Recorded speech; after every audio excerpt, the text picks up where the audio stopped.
3, 2, 1.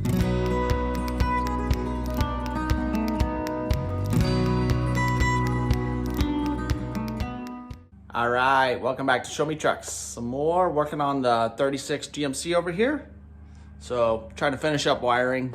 I haven't been filming a ton of the second part of wiring just because it's super tedious and I can imagine how boring. So here is some of my pieces I'm using. So because this truck doesn't have turn signals, switch, you know, it didn't have a heater, a bunch of different things.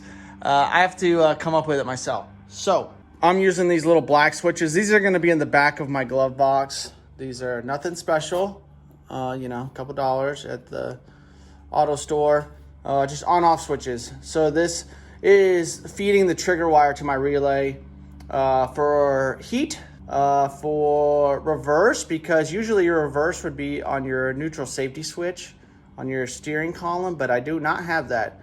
So the only reason I'm hooking it up, not that I really care that much, is if I do an inspection and someone asks, which I doubt they would, but I just want to have it in there so that if it did become a problem, I could put it in reverse, reach in the glove box, hit reverse, have my lights come on. Obviously, never going to use this. Probably barely ever / never going to use the heat either, just because the truck's probably not going to get driven in the winter, and even if it was cold, it's so drafty, I doubt it would do much. But it's in there. If I had to do this again, now that I think about it, I built it for myself. So I kind of want to heat, and I had a heater, and I didn't really want to use the heater lines on the water pump. So I put it in there, but now thinking back, I'm like, maybe just not run a heater in here or a defrost, because it's probably not going to do much for the windshield since the defrost is under the seat. But whatever. This light is a check engine light. This switch was already in the dash. So it is a pull-out switch. Ooh. And who knows what they used it for, but I'm going to use it for the headlights because my headlight switch looks different. The headlight switch has this rod that slides in and out, and there's a little piece on it. Well, I don't have any of that working, so I'm not using that. I'm going to use this because it's already in there. They already drilled a hole in the dash, which is not my favorite, but it looks right. It's already in there. I want it to look like it serves a purpose, and it does. It will turn on the headlights. Again, this is just going to be wired, run down to the dimmer switch, and the other wire is going to run the running lights. So whenever your headlight's on, your running lights are going to have power, and whenever the headlight's on, my gauge lights will be on. So that's how I'm going to wire that. That's up by the other headlight switch, so convenient compared to some of the other ones. This is a dual pole, dual throw, so it's going to be used for my turn signals. But I'm going to wire this up under the dash so that maybe this knob just barely sticks out, so you can reach under there and use your turn signal if you feel inclined, or you can use your arm. You pick your poison.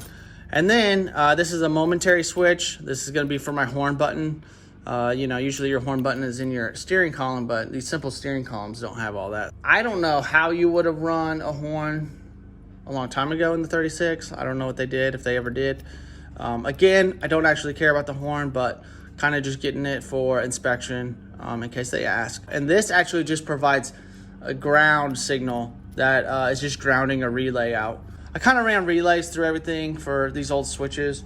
Next up, my ignition switch. So on LS swaps, you can run it different ways, but I like running mine, except this turns on your key power accessories. And then I run a push button start for the rest. That runs down to your starter because this switch I wouldn't want to put much power through, but the push button I don't mind. So I have just a regular stupid push button that I'll run up under the steering column. Obviously, I'm going to try to tuck all that so you can't see it unless you're way up under the dash. This one is the same. It came out of 36 through 38, I think. But it had the key. Mine, the one that's in my truck, does not have the key, so I'm just going to replace these. This I don't understand is what this wire goes to. It's there, so I'm gonna cut that off. Obviously I don't need that. I just need on off. And again, this just runs to a relay, so it doesn't have a whole lot of amperage or anything coming through it. And if you're wondering on these giant cables, I had bought this whole spool a long time ago. This is what, 1/0 gauge. Probably a little overkill, but I'd rather it be too much than not enough. If you do buy this, these lugs get stupid expensive. So I'm using my old cables from before. So at least one lug is on each side. And then whenever I cut it to size, I just had to put a new one on each one.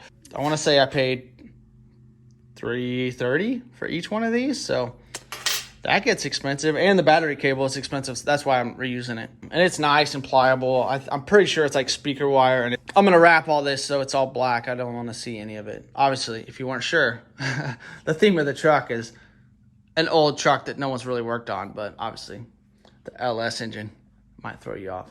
I haven't been filming a ton. I don't know, I'm probably 6 months behind schedule. The wife is a little over it. I'm trying to get it ready for shows. I was trying to get it ready for Carlisle, didn't happen. There's another show in State College this weekend. I'm trying to get it there. And then York Street Nationals, 100% it needs to be there. But it looks like almost a Good Guys quality show. Truck needs to be there. Needs to be for sale. I need to make money.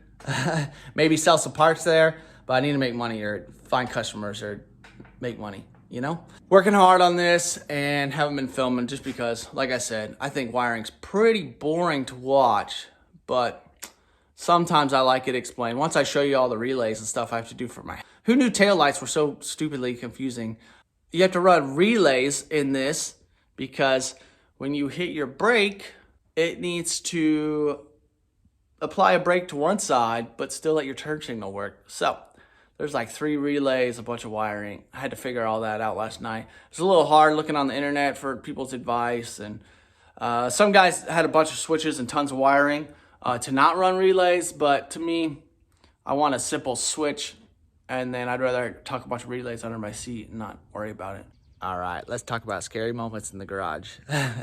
Close call. Super happy, not dead. So, I need to paint this radiator black. I tried to pressure check it before I put it in, before I painted it. Harbor Freight tools, you know? Everyone says they love it. Yes, that'd be nice if it was in the vehicle and everything hooked up, but it's not. So I didn't have anything to block this, so I had this punch. I had to clamp it to there, clamp it to there. So the top was fine, except for this did fall out once because it's kind of heavy. But the other side, well, and then you have to like kind of adapt this all stupid. But it does seem fine, but I was kind of like right here. I was leaning over, trying to see if it's leaking out of the bottom or anywhere, kind of keep everything clean. And I didn't have anything to block this, so what I used is this shifter knob that was jammed in there, and then hose clamped, and it was working. And I seriously just had my face right in front of there. It was like down here, and then lifted up, and this thing just shot out. And I only had 15 PSI, but it smashed that wall, and my face was right there. So, pretty happy.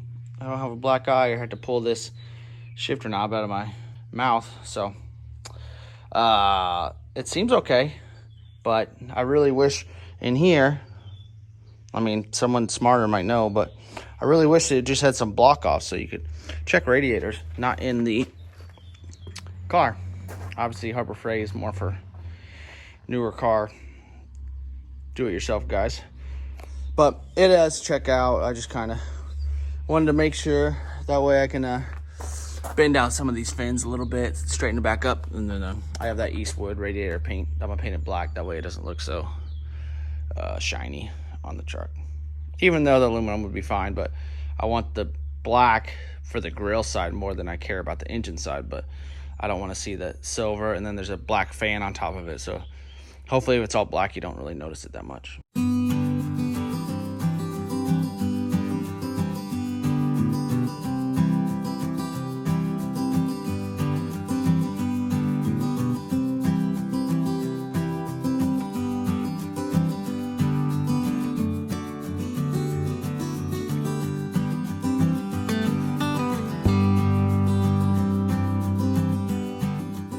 In case you weren't sure, radiator's black now. Nothing special. Paint lays down pretty good. Kind of a nice satin black. I do want to find a black radiator cap. I taped that off because obviously whenever you start messing with it, the paint's going to come off. So I need to find a pressurized radiator cap for that. All right, so this is my project last night. I didn't really film much of, but this is what my glove box is going to look like. The one that was in it when I got it was wood, so I'm putting the wood one right back in. And instead of messing with the gauges in the dash, you're putting the essential gauges in here. These are just Bosch gauges. You get them at auto store. You know, fuel, temp, oil pressure. The switches are reverse and a heater. And then the button up here is going to be flashers. And the red light is check engine light. So it's hooked up to the PCM. I just did the push button for the hazards just so it looked symmetrical. And then obviously now I have to, I'm going to cut some little angle boards that are going to go in the side. Glue all that together, tack it, and then it's going to get stained the same as the wood. And then I don't have it coming the full length. This is 6 inches, and then I wanted 3 inches behind it because if you did look under there, I don't want you to see all my gauges hanging out the back. I need all this in, that way I can finish my wiring because I have some wires that need to go up into those gauges. And so I kind of can't cut everything to length yet. And then I also had to mount my push button start and my horn button. So I finally got these fittings in. So these are brass fittings that are chromed, but we'll use that loosely. If you do get these fittings, I think they're from like Eddie's Motorsports or something. The 3/4 and 5/8 lines. You have to cut one rib out. So I'm sure some of you guys don't like that, but to get them to spin, they're too close to each other. So I want to be able to remove either one. I don't want one long. So, you know, I don't want to have to remove both if I ever did. And then I had to tap that really deep to get those to sink in there.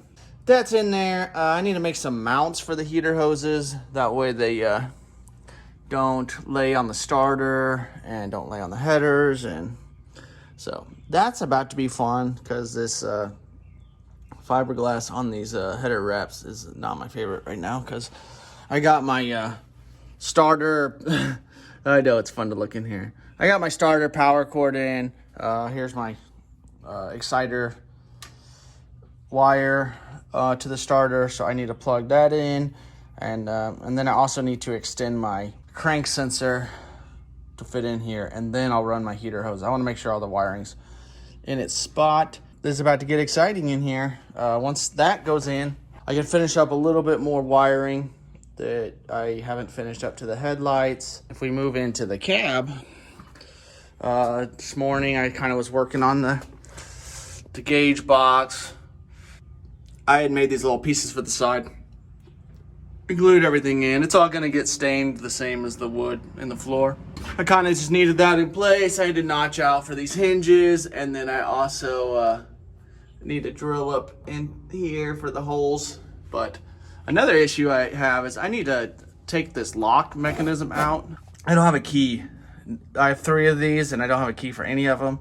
See if I can just take the lock part out, and I don't know if it will stay up in here because there is like a spring push piece up in here, which is kind of crazy, but whatever.